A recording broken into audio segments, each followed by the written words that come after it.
Introducing Nose to Tail, a podcast where we explore the world of aviation lifecycle solutions, insights, and more. Presented by Jet Midwest. Welcome back, everybody, to the Nose to Tail podcast. I'm Patrick Kraus with Jet Midwest. I'm here with Carol, and we talk everything aviation. So, Carol, I like to start all of our podcast intros really allowing you to talk a little bit about your history, how you got into aviation, and maybe a little bit about the evolution of your career up till now. Okay. Well, I basically grew up the show. So my parents are minority owners of Medcraft. In the 80s, my brother, my sister, me, we would just hang out there until our parents were done with work, which was usually pretty late, playing with office supplies, shipping containers, soldering stations.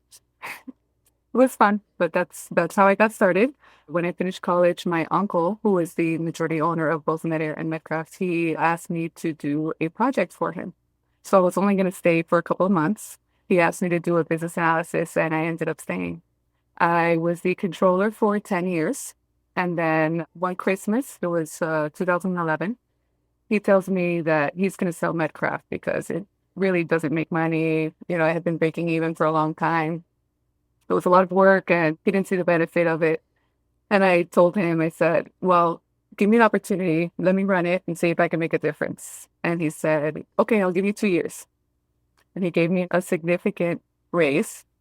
And all I'm thinking in my head is, okay, now I have to cover the losses and my raise. Like, what did I just get myself into? But I put together a great executive team and we made it happen. It was a lot of fun. It was a lot of work. So That's I stayed. awesome. Yeah. It was a lot of learning because as a controller, I mean, I knew a lot of the numbers, but I didn't know any of the technical expertise of this repair station. Did you have to then jump in and actually go sit with the techs and really start understanding the jobs and the billing and those things? Yes. I relied a lot on our chief inspector and our business development guy. They were so great to me. They had been working for my dad since they were 18. And now they're like, okay, so now she's going to be our boss. I'm sure at the beginning it was a little rough, but... You can't possibly be my boss. You don't know anything.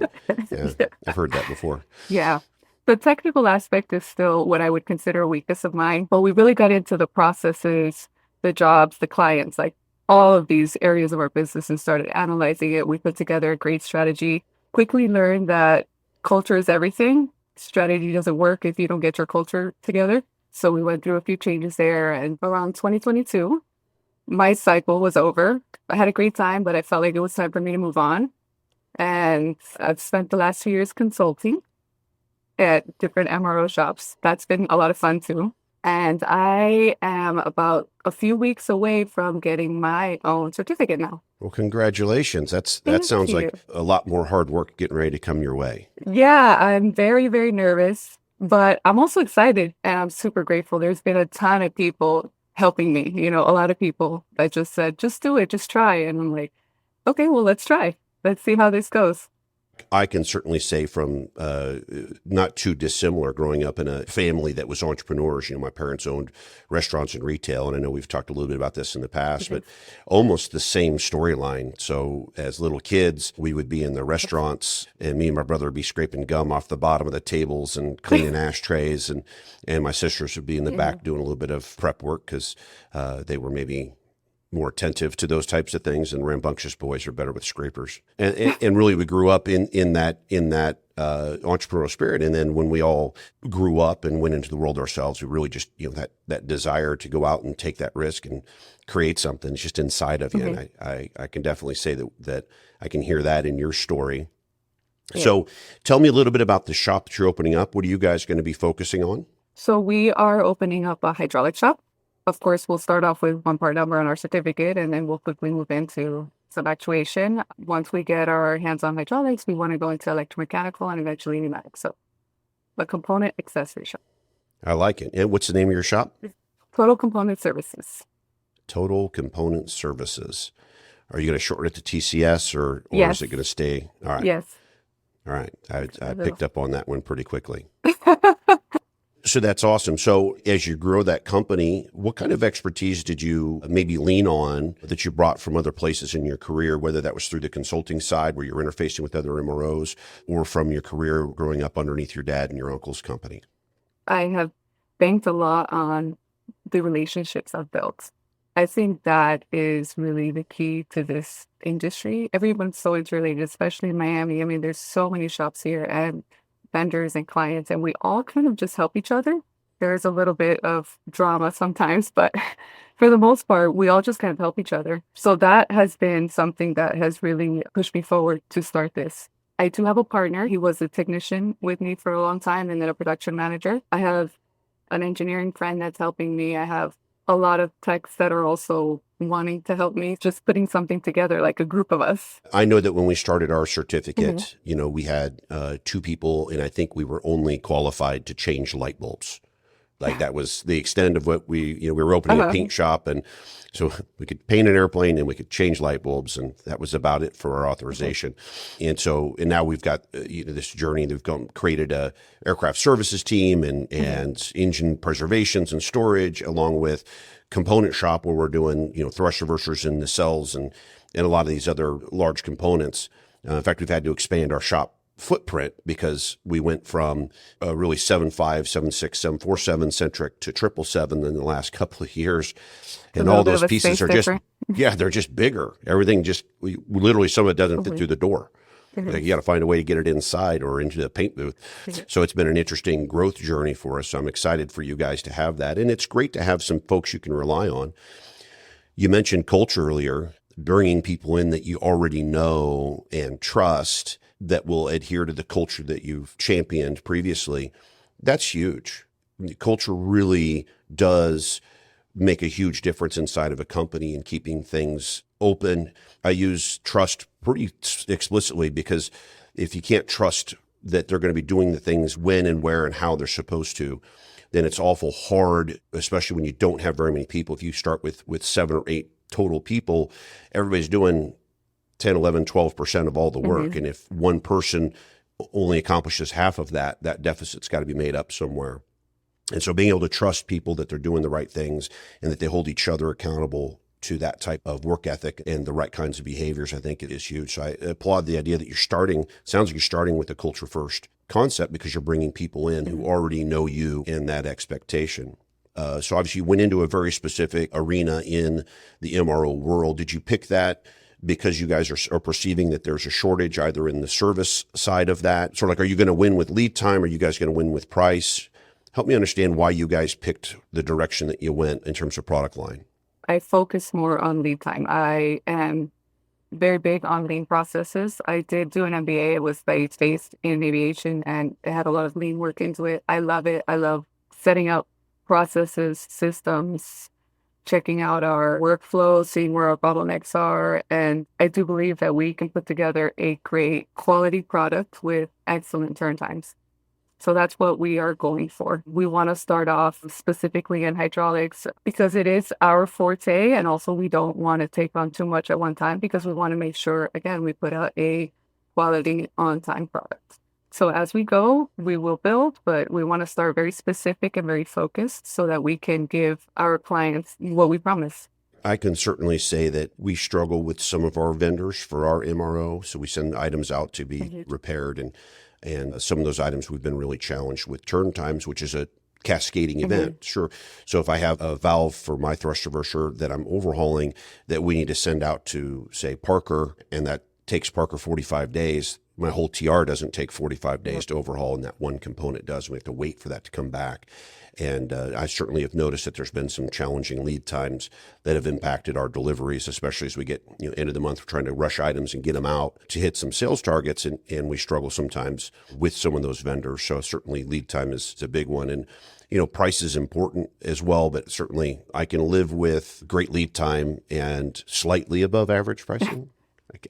Too much above average, I probably would grimace at, but I certainly would say we've paid a little bit extra to have stuff done more efficiently. One of the early challenges for any MRO like yours is working through some approval processes with some of the major operators right? So as they have their approved vendor lists. Have you guys thought about how you're going to approach those? Are you guys going to go through a case audit, or is there any steps you've already started with some of your existing clients in your career that you're able to go out and expedite that process? Because I know that can be a challenge when choosing vendors. So right now, I have been dealing with the FAA, which has been a very long struggle. So I feel like the operators is going to be cake compared to this. Uh, but no, we do plan on quickly after FAA, we'll have EASA, we'll have the CA, the British one, and then we'll most likely go after case, because that's what we have seen in my career that is kind of encompasses a lot of different operators. A lot of the 121 operators, if you have passed a case audit with one airline, that they'll take that case audit and they'll review it, and it makes that process just a little bit more efficient. So I would certainly encourage you guys to put that on the forefront of your to-do list. We're lucky enough in aviation to travel to a lot of different places. Tell me something about maybe somewhere you've been that you just absolutely love and would go back to. I really like to go almost anywhere. When I started traveling for all the conferences, I always took a few days before or a few days after to explore wherever I was going. And besides China, I had a great time at mostly everywhere. In China, I got sick. It wasn't fun. But the most epic place I've been, it's probably been, we decided, a group of us, to go to Machu Picchu. And my husband decided that just going to Machu Picchu wasn't good enough. Like, we had to do the whole Inca Trail. So we did 4 days traveling in the mountains, climbing up and down. And that was very difficult, but it was memorable. I'm glad I did it. I won't do it again, but I'm glad we did it. My wife has been bothering me for years to go to Machu Picchu with her. So this is just one more thing weighing the scale on her side that I probably should go. I might skip the 4 days hiking through the mountains and just take your word for it that it was epic, and just go see Machu Picchu itself. Yeah, it was worth it. So go through that process. Maybe for the people who don't know, what is the process to add an item? So if I send you a thrust reverser actuator, what's the process for your team to go through? What are those 2 or 3 steps you have to go through with the FAA to get that put on your certificate? Okay, well, first we have to do our research in-house. We have to make sure we have the testing capabilities. That would be the first thing that we would do. Once we know that our test stand can handle that, we would start to do equivalencies for all the tools and fixtures that are listed on the CMM. We have to make sure we have access to the CMM. And to any current revisions, we have to make sure we have all the consumables that we need, that we can get all of the parts that need to be changed. Once that whole package is done, then we call the FAA in, and they will actually go through the process of pre-testing, disassembling, assembling, and testing the unit to make sure that we have absolutely everything that we need as per the CMM to be able to return the unit to service.